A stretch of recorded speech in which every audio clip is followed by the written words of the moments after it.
ক্ষমতার মোহ এদেরকে পাগল বানিয়ে দিয়েছে। একটি স্বাধীন সার্বভৌম মুসলিম দেশে কি করলো এরা?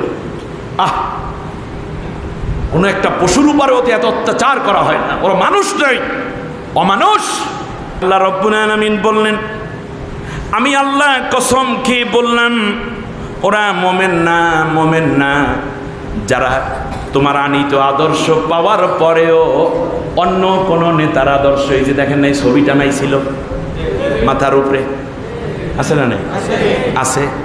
ওই ছবিটা নাইয়া আমার দেশের যুবক ছাত্রদেরকে বলল ওরা নাকি সোনার ছেলে, সোনার ছেলের রুম থেকে পাওয়া যায় মাদক, মেয়েদের পোশাক পরিচ্ছদ, পাওয়া যায় গাঁজা, পাওয়া যায় অস্ত্র।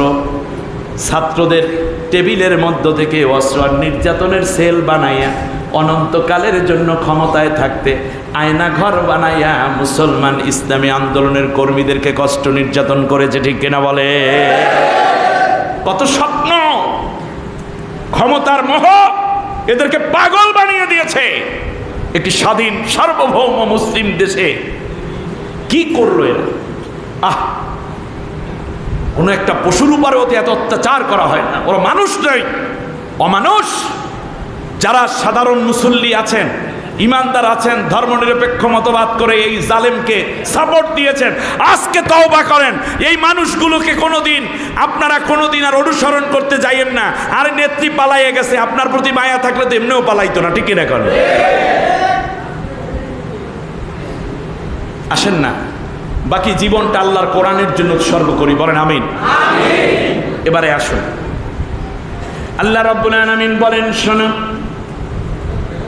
আমার নবীর যদি, তাহলে নবীর আনুগত্য করা ফরজ। আনুগত্য করা কি? তাহলে এখন বলতে পারেন হুজুর, এই যে হুজুরেরা ওয়াজ করলো এত বছর, দাঁড়িয়ে রাখো, নবীর সুন্নত। হ্যাঁ, নবী সাল্লাল্লাহু আলাইহি ওয়াসাল্লাম আগে আদত যেটা ছিল ওইটা যদি নবী নবুয়তের পরে কন্টিনিউ করে থাকেন, সেটা সুন্নতে পরিণত হয়ে গেছে। সেটা তো, এটা বুঝতে তো আর দেরি হওয়ার কথা না, ঠিক না? তো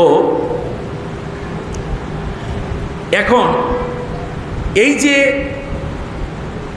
মনে করেন আপনাদের এই এলাকায় বন্যা হয়েছে না, আমরা একটা টিম আসছিলাম কিছু হাদিয়া নিয়ে, সেই মসজিদটা এইরকমই ছিল মনে হয়। যাই হোক, এখন বাংলাদেশে আরো কিছু দাতা সংস্থা আসছে না, যেমন রেড ক্রিসেন্ট সোসাইটি, তারা আসে, তাদের গায়ের উপর একটা অ্যাফ্রনের মতো পরে, আপনারা দেখবেন এইভাবে চাঁদ তারা প্লাস চিহ্ন দেওয়া, ঠিক না? ওই চিহ্ন দেখলে বোঝা যায় তারা কি রেড ক্রিসেন্ট।